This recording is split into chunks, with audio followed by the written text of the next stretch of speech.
Parade! About turn!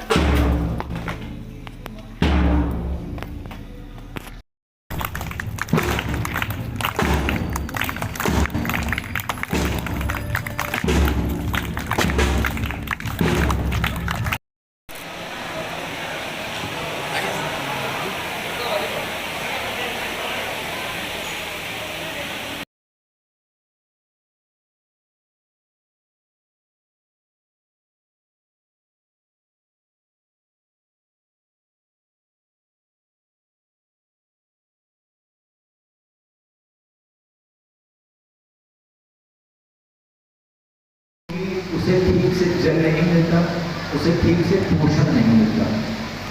तो कहीं ना कहीं भारतीय हॉकी की भी वही दशा हो चुकी थी, क्योंकि किसी भी बड़े इवेंट में, चाहे वो वर्ल्ड कप हो, चाहे ओलंपिक हो, जब तक किसी बड़े इवेंट में आपका मेडल नहीं आता है तब तक वो सूखा खत्म नहीं होता है। और जब भारत ने 41 वर्षों बाद ओलंपिक टोक्यो में ब्रॉन्ज मेडल जीता,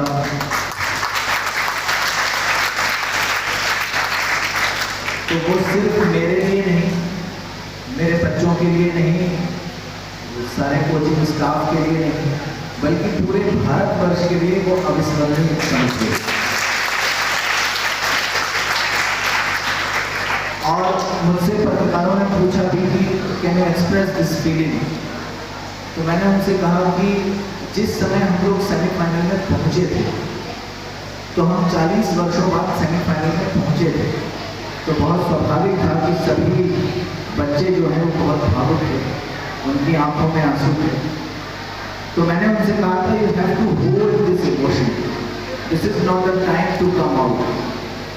आपको ये इमोशंस की भावनाएं अभी संभाल कर रखनी है, और जिस दिन हम मेडल जीतेंगे तब आप अपनी भावनाओं को बाहर निकालें।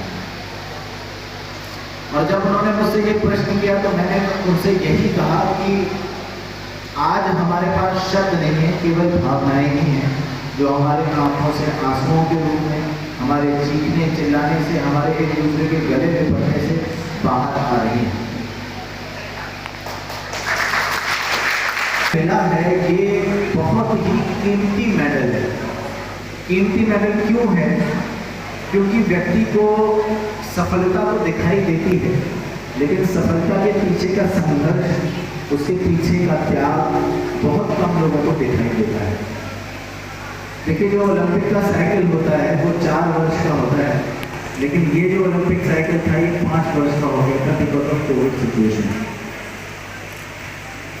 और विशेषकर जो लास्ट के 15 महीने थे वो इतने ज़्यादा क्रिटिकल थे जब कोविड सिचुएशन आई कि हम 100 एकड़ के एक ही कैंपस में बंद थे और हमें बिल्कुल भी अलाउ नहीं था बाहर जाना, क्योंकि बायोबबल प्लेट होता। यूजुअली जो इंडियन हॉकी टीम है वो एक बहुत बहुत आभार व्यक्त करूँगा कि उन्होंने पर्सनल इंटरेस्ट लेते हुए हमारे लिए स्पेशल व्यवस्था कराई और हम वो टूर करने में सफल रहे। अब भारत को रेड लिस्ट में डाल दिया गया तो हमारे सारे टूर जो है वो कैंसिल हो गए। तो हमारे सामने सबसे बड़ा जो चैलेंज था वो ये था कि हम इनको मोटिवेट कैसे रखें। जैसे आप बच्चे हैं, आप लोग पढ़ाई कर रहे हैं, लेकिन अगर आपकी परीक्षा ना हो, आप खुश तो होते हैं कि परीक्षा नहीं हो, लेकिन परीक्षा सदैव व्यक्ति का मूल्यांकन करती है। वो उसको ये बताती है कि वो आखिर स्टैंड कहाँ करता है, चाहे वो परीक्षक हो और चाहे परीक्षार्थी हो। परीक्षक का भी मूल्यांकन होता है जब उसका विद्यार्थी अच्छे अंकों के साथ सफल होकर पास होता है, तो शिक्षक को भी ये समझ में आता है कि हाँ, मैं जो पढ़ा रहा हूँ बच्चों को वो सही बैठते हैं। तो that was the one of the biggest challenge for us to how to motivate these players because we are just doing training. कहा था कि मैं उनको अपने शब्दों से कम अपने चरित्र से अधिक देकर आया हूँ, और मेरा भोजन अलग बनता है। और कई बार देश विदेशों में जब मैं जाता हूँ तो व्यवस्था ठीक से नहीं हो पाती, लेकिन हमारे यहाँ उपवास की परंपरा है। बाल्यकाल से जब हम 5 वर्ष के थे तो हमारे यहाँ नव दुर्गा की स्थापना होती थी, पिताजी हवन करते थे, यज्ञ करते थे और 9 दिन का व्रत रखा जाता है। और शारदीय नवरात्र और चैत्र नवरात्र दोनों की ही परंपरा है। तो हम तो तब से 9 दिन का व्रत रख रहे हैं। तो यदि कभी भोजन,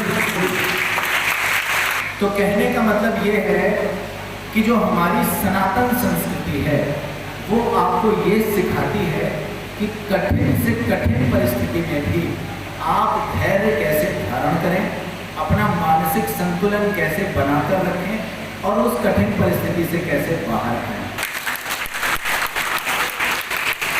लेकिन मेरे जीवन का एक ध्येय वाक्य रहा है, बराबरी बोधक, यहाँ तक सबने सुना है, उठो जागो और जब तक लक्ष्य की प्राप्ति न हो जाए रुको मत। इसके आगे की बात मैं आज आपको बताता हूँ।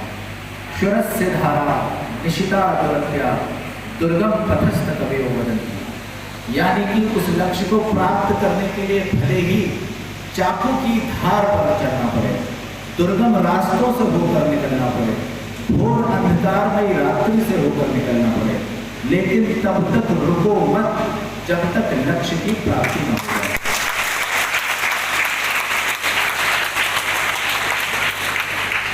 तो हम जैसे तैसे टोक्यो ओलंपिक पहुंचे। टोक्यो ओलंपिक पहुंचना ही अपने आप में ओलंपिक था होता है। अब यहाँ पे देखिए, फिजिकल तो हम थे ही fit. At the moment we are one of the fittest team in the world hockey का सबसे फिट लड़का है वो पूरे वर्ल्ड में। तो इससे पहले तो कहा जाता था कि यूरोपियन टीम जो है वो हमसे ज़्यादा ब्रीड में अच्छी हैं, बहुत ज़्यादा फिट हैं। तो मैंने कभी इस बात को स्वीकार नहीं किया। जो भारतवंशी जिन्होंने सप्तद्वीप धरती पर राज किया हो वो ब्रीड बड़ा कमजोर हो सकती है, काम किया और उसका सफल परिणाम हमें प्राप्त भी हुआ। तो मेरे कहने का मतलब ये था कि ये जो ओलंपिक था विशेष इसलिए था कि फिजिकल वर्क तो था ही, हमें मानसिक दृढ़ता की बहुत आवश्यकता थी, क्योंकि सिचुएशन इतनी ज़्यादा क्रिटिकल थी कि हमें पता नहीं था, हर मिनट कुछ ना कुछ सिचुएशन चेंज हो रही थी। रोज़ हमारे टेस्ट होते थे। ओलंपिक जाने से पहले तक हमारे टेस्ट हुए और अगर हम उसमें से किसी भी एक टेस्ट में पॉजिटिव आ जाते तो हमारा ओलंपिक कैरियर वहीं समाप्त हो जाता। अब आप कल्पना कर सकते हैं उस एलीट लेवल के स्पोर्ट्स पर्सन की जो कंप्लीटली प्रिपेयर है, जिसका ओलंपिक की टीम में सिलेक्शन हो गया है, बट उसका भविष्य एक टेस्ट के रिजल्ट पे टिका हुआ है, वो भी जो उसके कंट्रोल में नहीं है। तो वहाँ अपने आप को मानसिक रूप से बल प्रदान करना बहुत महत्वपूर्ण है। मुझसे कुछ लोगों ने पूछा, एक एडिटर है, एक सम्मानित पोस्टर वाला होता था और इतने टेस्ट दिए हैं कि अभी भी लगता है जैसे यहाँ छेद है दिमाग में, इतने टेस्ट हम लोगों ने दिए। अब वहाँ रोज इस पर टेस्ट होता था और रोज जैसे आप रोज स्कूल आ रहे हैं और आपकी रोज परीक्षा हो और आपसे ये कहा जाए कि अगर आप उस परीक्षा में उत्तीर्ण नहीं हुए तो आपको स्कूल से निकाल दिया जाए। रोज यही कंडीशन हमारी थी। रोज हमारा टेस्ट होता था और अगर हम पॉजिटिव आ जाते तो हमें क्वारंटाइन करके भारत वापस भेज दिया जाए। तो मैच का प्रेशर एक तरफ और ये एक अनोइंग सिचुएशन दूसरी तरफ। तो इस मानसिक दृढ़ता की बहुत ज़्यादा हमें वहाँ आवश्यकता पड़ी, जो कहीं ना कहीं मैंने मेरे माध्यम से, मैं ये तो नहीं कहूँगा कि मैं ये कहूँगा कि भगवान प्रत्येक व्यक्ति को निमित्त बनाते हैं, तो शायद उन्होंने मुझे निमित्त बनाकर वो संस्कृति का मुझे संवाहक बनाया कि मैं उन बच्चों तक वो बात संप्रेषित कर सका कि कठिन से कठिन परिस्थिति में भी आप अपने आप को मानसिक संतुलित कैसे रख सकते हैं। हम जब यहाँ से गए थे तो मैंने बच्चों से कहा था कि we are not just going for the party.